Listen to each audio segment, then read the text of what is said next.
A homeless man gets arrested for no reason, but when the cops run his fingerprints, their jaws drop. Who is he?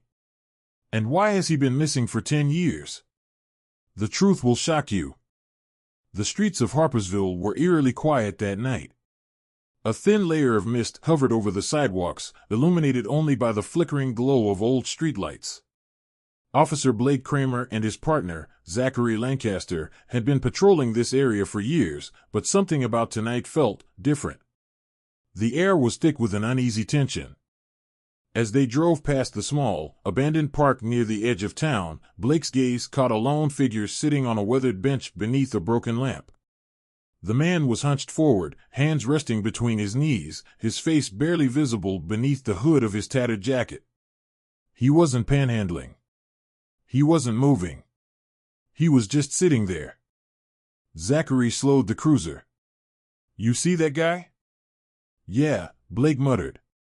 His hand instinctively went to the radio on his shoulder. "Looks out of place. Let's check it out." They pulled over, stepping out of the car cautiously. The crunch of gravel beneath their boots was the only sound as they approached. "Sir," Blake called out. "You all right?" The man lifted his head slightly. His face was gaunt, skin stretched over sharp cheekbones. His deep-set eyes were hollow, as if he hadn't slept in days. "I'm fine," he said, his voice calm, almost eerily so. "You got an ID on you?" Zachary asked. The man exhaled through his nose, then slowly shook his head. "No." Blake and Zachary exchanged a glance. No ID. No explanation for why he was sitting alone in the dead of night in a place like this. "You live around here?" Blake pressed. Another pause. Then, the man looked directly at them. His stare was unsettling, not aggressive, but knowing, like he could see through them. "No," he said simply. Blake shifted his stance. "All right, here's the thing. This area's been on high alert lately. People have gone missing. And you, sitting out here alone, no ID, no address, it's suspicious." "I understand," the man replied, completely unfazed. Zachary frowned. Most people in this situation would start making excuses, get defensive, maybe even try to walk away. But this guy? He wasn't resisting. He wasn't even concerned. Blake sighed. "All right, sir, we're gonna need to take you in for some questioning, just to clear things up." The man nodded once. "If you must." Zachary blinked, almost surprised at how easily he complied. No hesitation. No protest. Blake pulled out his cuffs. "Turn around for me." The man did as he was told. As Blake locked the cuffs around his wrists, he felt an unsettling chill crawl up his spine. Something wasn't right. The man wasn't afraid. Most people would ask questions. Most people would resist, even just a little. But as Blake led him toward the cruiser, he could have sworn he saw the faintest ghost of a smile flicker across the man's lips. Like he'd been waiting for this moment. The police station was nearly empty at this hour. A couple of officers lingered near the front desk, sipping stale coffee, their conversations muted under the dim glow of fluorescent lights. The air smelled like paper, old furniture, and the faintest trace of cigarette smoke clinging to the walls from years past. Officer Blake Kramer and Zachary Lancaster led the mysterious man through the station, his footsteps eerily quiet against the cold tile floor. He didn't struggle. He didn't speak. He barely even looked around, as if he had been here before and already knew what to expect. Blake stole a glance at him. There was something unsettling about how calm he was. People brought in for questioning usually reacted in one of two ways, anger or fear. But this man? He was neither. They reached the processing room. Zachary moved to the computer while Blake guided the man to a chair. "Have a seat," Blake said. The man lowered himself onto the chair with measured ease, his expression unreadable. Zachary cracked his knuckles and began typing. "All right, let's start with the basics. Name?" For a moment, the man remained silent, as if deciding whether or not to answer. Then, in a voice that was both steady and unremarkable, he said, "Jack." "Jack what?" Blake pressed. Silence. Blake exchanged a glance with Zachary. The lack of a last name wasn't unusual among vagrants, but something about this felt deliberate. "All right," Zachary muttered, rubbing his forehead. "No last name. Fine. We'll run your prints." Blake reached for the man's hands and placed them on the fingerprint scanner. The screen flickered as the system processed the data. The room was silent except for the hum of the computer. Then, suddenly, the screen glitched. Blake frowned. "That's weird." Zachary clicked the mouse a few times, refreshing the page. "Hang on, let me try again." A loading symbol spun on the screen. A second later, the system beeped. A file popped up. Blake leaned in. Then his stomach dropped. The photo on the screen didn't show a homeless drifter. It wasn't a mugshot of some nameless vagrant. It was a professional headshot, the kind taken for business magazines. The name attached to it made his breath catch in his throat. Jack Faulkner. Blake's fingers twitched over the mouse as his eyes scanned the text beneath the photo. He barely registered Zachary's sharp intake of breath beside him. Status, missing. Date of disappearance, 10 years ago. "Jesus Christ," Zachary whispered. Jack Faulkner. A name that had once dominated headlines. A tech billionaire who had vanished without a trace. Theories had flooded the internet for years. Some claimed he was murdered, others believed he staged his own disappearance. But no one had ever found a single clue. And now, here he was. Sitting quietly in their station.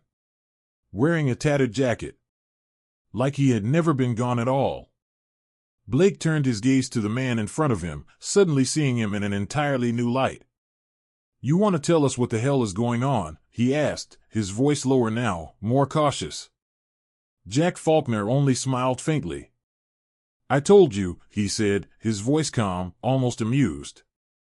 "I was just waiting." Detective Randall Morris had been halfway through his paperwork when a knock came at his door. It was late, and he had been hoping to make it home before sunrise, but the tension on Officer Kramer's face told him that wasn't going to happen. "We've got a situation," Kramer said. Morris sighed, leaning back in his chair. "When don't we?" "This one's different." Kramer handed him a file. Morris flipped it open, his brow furrowing as he scanned the information. Then, his eyes landed on the name. He froze. "Jack Faulkner," he muttered under his breath. He flipped to the attached photograph, the same face that had been plastered across newspapers and television screens 10 years ago. Morris's stomach twisted. "That's not possible." "He's in holding right now," Kramer confirmed. "Alive. Quiet. And not giving us a damn thing." Morris stood abruptly, his chair scraping against the floor. "Take me to him." The walk to the holding room felt longer than it should have. Thoughts raced through Morris's head. Jack Faulkner had been gone for a decade. His disappearance had been one of the biggest mysteries in recent history. Some had speculated he was kidnapped. Others thought he had faked his own death. His name had become an urban legend, whispered in conspiracy circles and debated in business magazines. And yet, here he was. Alive. Sitting in a police station like a common vagrant. Morris took a deep breath and stepped inside the room. Jack Faulkner was sitting at the metal table, hands resting loosely in his lap. His posture was relaxed, too relaxed. Like he was in control of the situation, even though he was the one in cuffs. His eyes lifted as Morris entered. "Detective," Jack said calmly. His voice was even, smooth, like a man who had expected this moment for a long time. Morris pulled out a chair and sat across from him. "You have any idea what kind of storm you just walked into?" Jack smiled faintly. "I imagine it's a big one." "That's an understatement," Morris muttered. He tapped the file on the table. You've been missing for 10 years. The world thought you were dead. Jack said nothing. Morris steadied him. His face was leaner than in the old photographs, his features sharper, more weathered. His clothes were worn, but his posture, his demeanor, they weren't that of a homeless man. They belonged to someone waiting.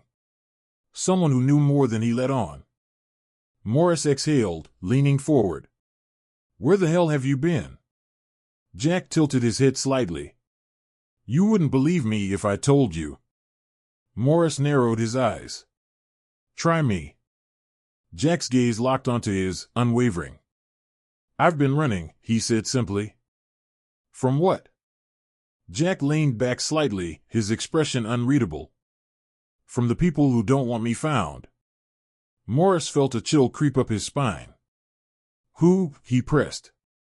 Jack exhaled slowly. The same people who will come looking for me the moment they realize I'm here. The words hung in the air like a storm cloud. Morris's gut twisted. Something was very, very wrong. Morris sat in silence for a moment, letting Jack's words settle. The air in the interrogation room felt heavier now, charged with something invisible but undeniable. Jack Faulkner wasn't just another missing person who had miraculously resurfaced. He was running, and from the sound of it, he still was. Morris folded his arms. You're gonna have to do better than that. Jack steadied him, as if deciding how much to say. Then, finally, he spoke. 10 years ago, I learned something I wasn't supposed to. Morris didn't react, but he leaned in slightly. Jack continued. I built a company, Faulkner Dynamics. You know that much. Morris nodded. Everyone knew Faulkner Dynamics. Before Jack's disappearance, it had been one of the fastest-growing tech firms in the country. Cutting-edge cybersecurity, artificial intelligence research, defense contracts, Faulkner Dynamics had its hands in everything. Then, overnight, Jack vanished, and the company was taken over by his board of directors. I thought I was creating something good, Jack said, his voice quieter now. Something that would make the world safer. But the people around me, they had other plans. What kind of plans? Jack's jaw tightened. You ever hear about Sentinel? Morris frowned, running the name through his memory. It sounded familiar. Some kind of experimental surveillance system. A government initiative that had been quietly shelved years ago. I remember whispers about it, Morris admitted. Never got off the ground, though. Jack let out a hollow laugh. That's what they wanted people to believe. Morris felt his pulse quicken. Sentinel wasn't just a surveillance program. It was an autonomous surveillance program. An AI system capable of monitoring millions of people in real time. Every phone call, every email, every movement on a street corner, tracked, analyzed, flagged. It could predict behavior before a crime even happened.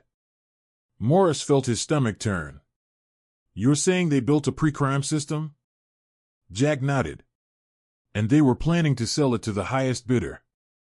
Morris ran a hand over his face. If what Jack was saying was true, it was bigger than anything he'd ever dealt with. I found out too late, Jack continued. His voice was measured, controlled, but there was an edge to it, a darkness that hinted at everything he had been through. They had already secured government contracts, offshore buyers. I tried to shut it down. Morris exhaled. Let me guess, that didn't go over too well. Jack smiled, but it was empty. That's when the threat started. At first, they were subtle. Warnings. Reminders that I had investors to answer to. That shutting down a billion-dollar project wasn't an option. Morris could already see where this was going. But I didn't back down, Jack said. I was this close to exposing them. I had documents, emails, whistleblowers willing to testify. He paused. And then, my apartment was broken into. My accounts were frozen. My family, he stopped abruptly, his expression tightening. They sent me a message loud and clear. If I didn't disappear, they'd disappear me. Morris swallowed hard. So you ran? Jack nodded. I had no choice. I faked my death, erased everything I could, and spent the last 10 years staying ahead of them. Morris shook his head. And now you just walk into a police station? You really think that's safe? Jack's gaze darkened. It doesn't matter anymore. They already know I'm back. Morris's blood ran cold. How? Jack leaned forward, lowering his voice. Because Sentinel is still online. And it's watching. Morris felt a slow, creeping chill crawl up his spine. He had spent his career dealing with criminals, conspiracies, and corruption. But this was something different. Something bigger. Something alive. Jack Faulkner sat across from him, his face unreadable. He had been on the run for a decade, hiding from an invisible enemy that had eyes everywhere. And now, he was telling Morris that the same enemy already knew he was here. Morris swallowed the tight feeling in his throat. You're telling me this thing, Sentinel, never got shut down? Jack exhaled. Not just that. It's evolved. Morris leaned back in his chair, arms folded. He hated the way his gut was twisting. It usually meant he was about to step into something way over his head. Explain. Jack glanced toward the two-way mirror, as if considering whether someone might be listening. Then, he spoke. When I disappeared, I thought I had destroyed everything connected to Sentinel. But I was wrong. Someone kept it alive, reprogrammed it, fed it more data. It wasn't just tracking criminals anymore. It was tracking everyone. Morris felt a knot tighten in his chest. Hold on. Are you saying this thing is still out there, monitoring people in real time?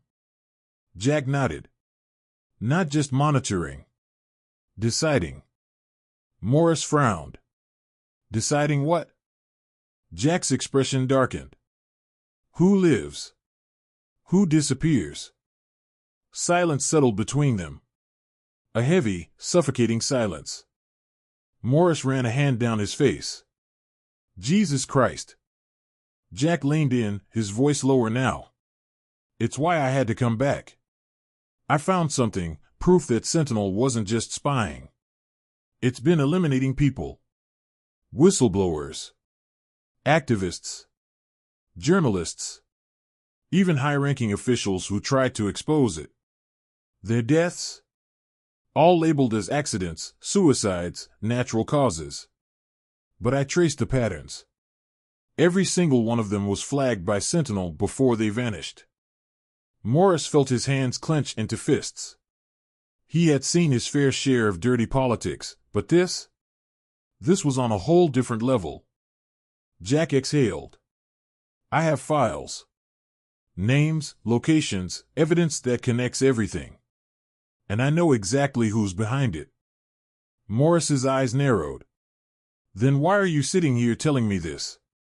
If what you're saying is true, the people behind this aren't just powerful. They're untouchable. Jack's gaze didn't waver.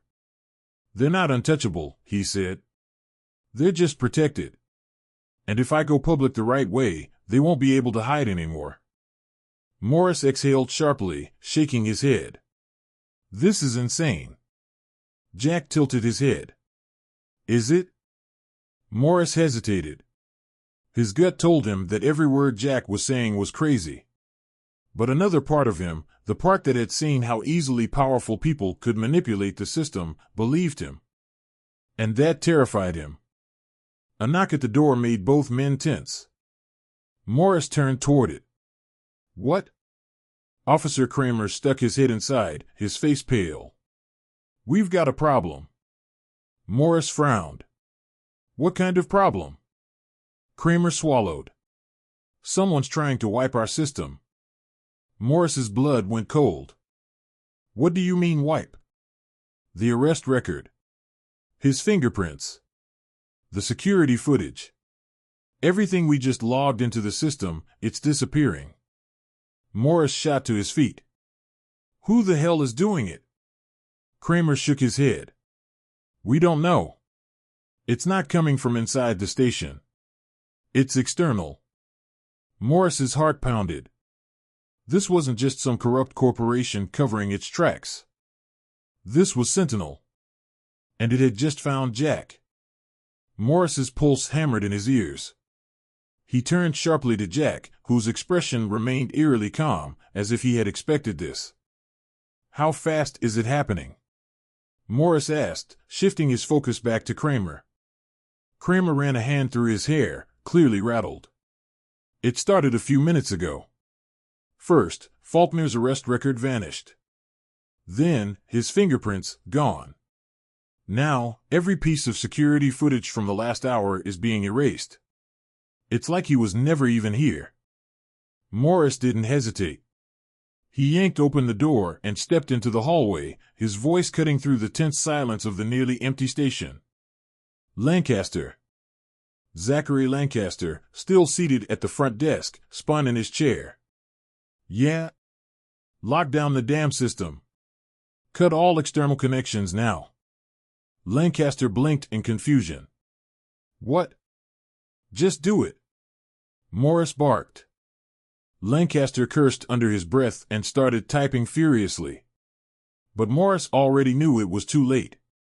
He turned back to Kramer. "How much time do we have before this place is compromised?" Kramer shook his head.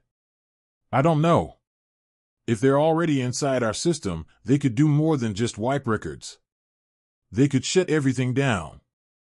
They could track our locations, monitor." A sudden click filled the air. The station's overhead lights flickered once, then cut out entirely. For a second, there was nothing but silence. Then, emergency power kicked in, casting the halls in a dim, reddish glow. Morris's gut twisted. "They're here," Jack said quietly. Morris turned back to him. "What do you mean here?" Jack stood up, his cuffs clinking against the table. Even in the eerie glow of the backup lights, there was something unsettlingly composed about him. "They knew I was in custody. They didn't just wipe the files. They're sending someone to finish the job." Morris barely had time to process that before the first sound of static crackled through the police radios. Then came the voice. Low. Unfamiliar. Cold. "Faulkner is in the building." Morris felt his blood run cold. The radio wasn't transmitting from one of their officers. Someone else had patched into their frequency. Someone who wasn't supposed to be there. "They're moving in now," the voice continued. "Terminate all witnesses." A sharp pop echoed through the station. The security monitors near Lancaster's desk shorted out in a burst of sparks. Morris didn't wait for an explanation. "Move," he shouted. Kramer rushed to the nearest supply closet, yanking it open to grab a shotgun. Lancaster scrambled for his sidearm. Jack, still cuffed, simply watched them. "We need to get out," Morris said, breathing hard. "Right now." Kramer cursed. "We're trapped. If they control the power, they probably shut down the main exits." Jack stepped forward. "Then we don't use the main exits." Morris hesitated, his mind racing. "You know another way out?" Jack's lips twitched slightly. "I didn't survive 10 years by using the front door." Morris exchanged a glance with Kramer. Then, without another word, he reached for his keys and unlocked Jack's cuffs. "You better be right about this," Morris muttered. Jack rubbed his wrists, flexing his fingers. "Trust me," he said calmly. Then, without hesitation, he led them straight into the darkness. The emergency lights cast eerie shadows along the walls as Morris followed Jack through the dimly lit corridors of the police station. Every nerve in his body was on high alert. He could hear the distant sound of static over the police radio, the garbled whispers of an unknown voice. Whoever had infiltrated their system was still listening, still watching. Behind him, Kramer gripped his shotgun tightly, his breathing heavy but controlled. Lancaster, sidearm drawn, glanced nervously over his shoulder. The station had gone completely silent except for their own movements. No other officers, no signs of the night shift. That was the first bad sign. Jack moved with purpose, his steps steady despite the chaos unraveling around them. Morris had undone his cuffs only minutes ago, but it was already clear this wasn't a man who needed rescuing. This was a man who had spent years escaping, surviving, running. And now, he was leading them out. "Where the hell are we going?" Morris whispered, keeping his voice low. "The basement," Jack said simply. Lancaster let out a frustrated breath. "We're trying to get out, not lock ourselves deeper in the building." Jack didn't slow down. "There's an old evidence storage room down there, connected to a sublevel maintenance tunnel. It hasn't been used in years, but I checked the city records a long time ago. It leads to an exit a few blocks away." Morris narrowed his eyes. "You checked the city records?" "When?" Jack glanced at him. "Before I walked into your station." Morris cursed under his breath. Of course. Jack had planned this. Every step of it. And yet, somehow, Sentinel had still found him. They turned a corner and reached a stairwell. Jack grabbed the handle and pulled, locked. "Move," Kramer muttered, stepping forward. He raised the shotgun and fired a round into the lock. The blast echoed through the empty station, but the door gave way. Jack yanked it open and started descending, Morris close behind. Halfway down, Lancaster stopped suddenly. "Wait." His voice was tight, urgent. Morris turned just as he saw Lancaster press a hand to his earpiece. "I just got a silent alarm from the back entrance." Kramer stiffened. "How many?" Lancaster swallowed. 4. Maybe 5. Morris felt his grip tighten around his gun. "They're inside," he muttered. Jack kept moving. "Then we don't have much time." They reached the basement level, the air thick with dust and the smell of damp concrete. Rows of metal shelves lined the walls, covered in old evidence boxes that hadn't been touched in years. Jack moved toward the farthest corner of the room, stepping over an old filing cabinet that had been knocked onto its side. He crouched near a section of the floor, ran his fingers along the edge of a rusted metal grate, then pried it loose. "Here." He gestured. "This is it." Morris peered down. A dark, narrow passage stretched into the unknown. The air that drifted up smelled stale, but there was movement, a faint current. An exit. A way out. Kramer glanced over his shoulder. "If we go down there, we're blind. We won't see them coming." Morris hesitated. Then he heard it. A soft click. Not from behind them. Not from the entrance. From the ventilation system above. Jack moved first. Down. A gunshot rang out, slicing through the air where Morris had just been standing. The bullet slammed into a nearby metal cabinet, sending a deafening clang echoing through the basement. Morris hit the ground hard. Kramer fired upward, his shotgun blast ripping into the ventilation duct, but their attackers were fast. Dark shadows moved along the edges of the ceiling vents, dropping down in near silence. 1. 2. 3 figures. No uniforms. No insignias. Just sleek, black tactical gear. Sentinel's people. No hesitation. No warnings. They were here to kill. Jack was already moving. He grabbed the edge of the open grate and dropped into the tunnel below. Morris scrambled to his feet, firing blindly as he followed. "Go! Go!" Lancaster went next, then Kramer, his shotgun echoing in the confined space. Bullets ricocheted off the metal shelves as Sentinel's operatives fired after them, but Jack was already pulling them deeper into the tunnel. The air was tight, claustrophobic. The only light came from the emergency glow filtering down from the open hatch above them. Morris could hear boots hitting the basement floor behind them. Then, a metallic clang. Jack had pulled the grate shut. "They'll follow us," Lancaster panted. Jack's hands moved quickly, finding a rusted old locking mechanism along the tunnel wall. He twisted it hard. A sudden grind of metal on metal. Then, a loud crash. Morris barely registered what had happened until the dust settled. Jack had triggered a collapse, an emergency barrier that had sealed off the section of the tunnel behind them. No way back. No way for Sentinel's people to follow. Morris exhaled sharply. Jesus, Kramer muttered, bracing himself against the tunnel wall. Jack straightened, brushing dust off his sleeve. That should slow them down, he said calmly. Morris turned to him, his breathing still heavy. Slow them down? Jack met his gaze. They won't stop, he said simply.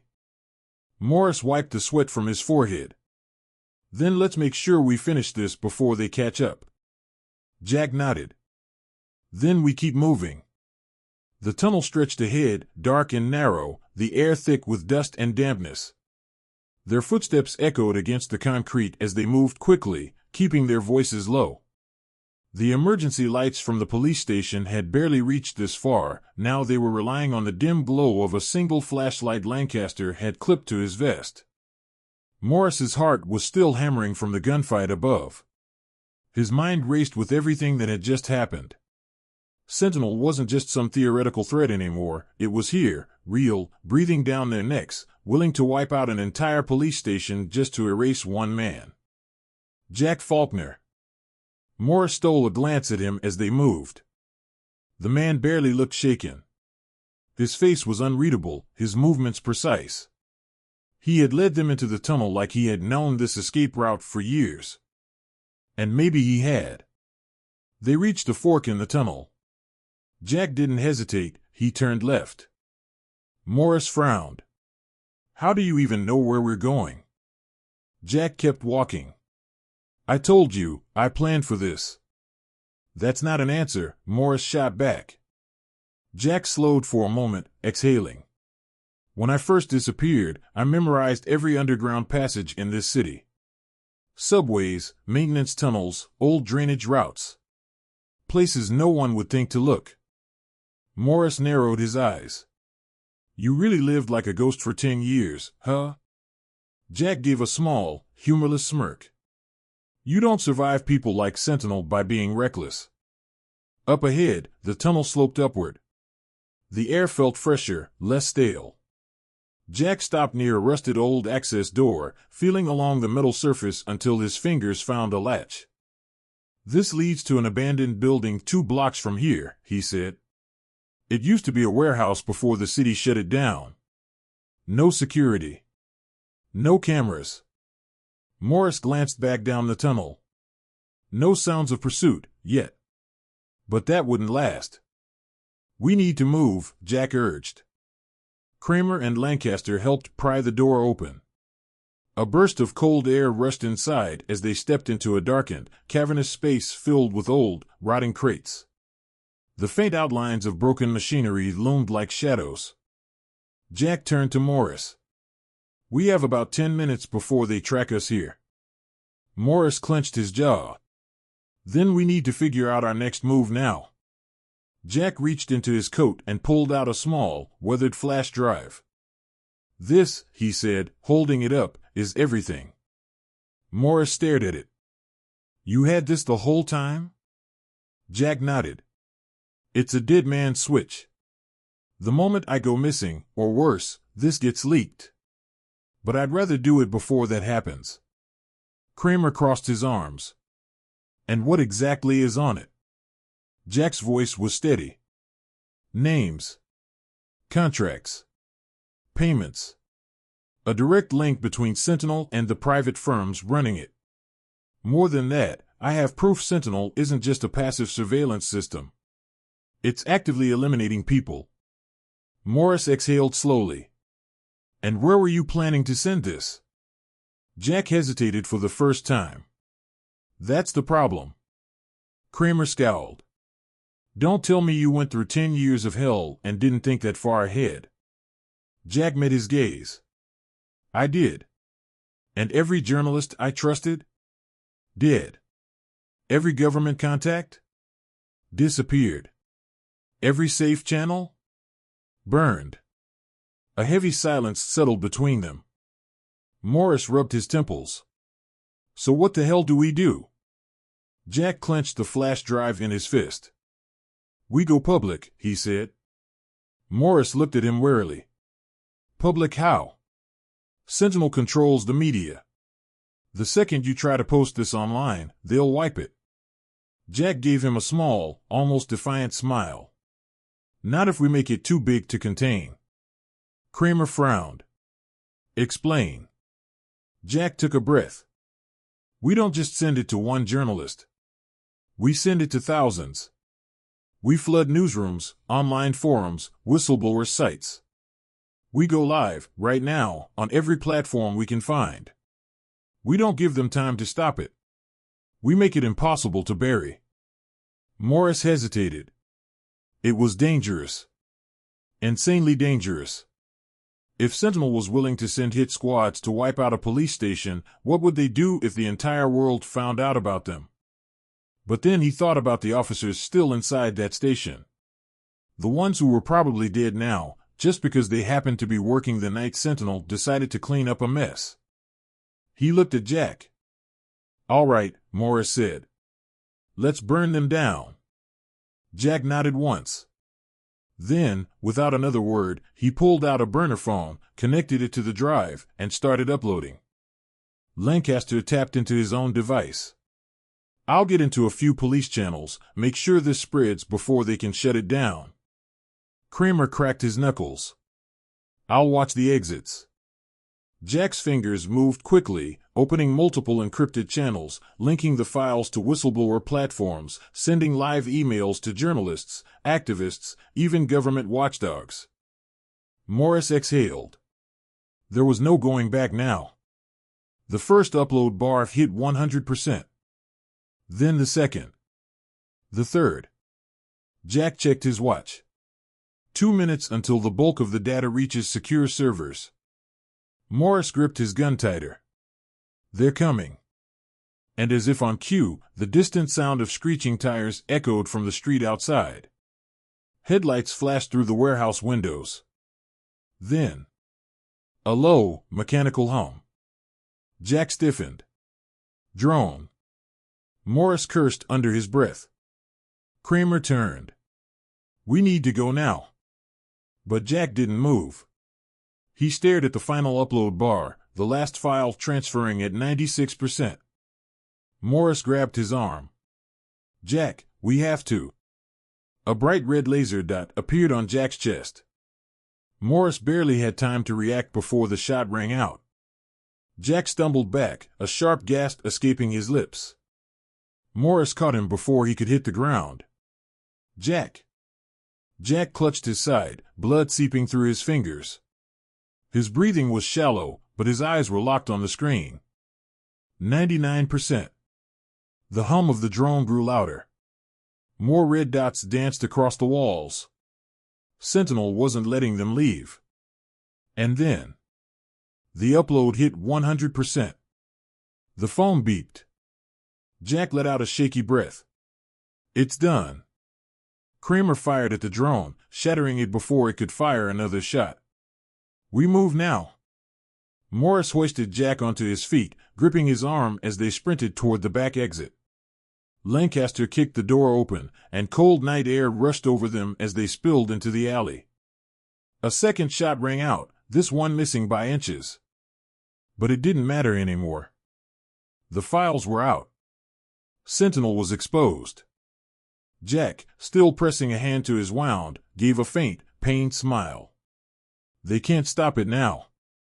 Morris glanced back once, just in time to see the first flood of news alerts light up his phone.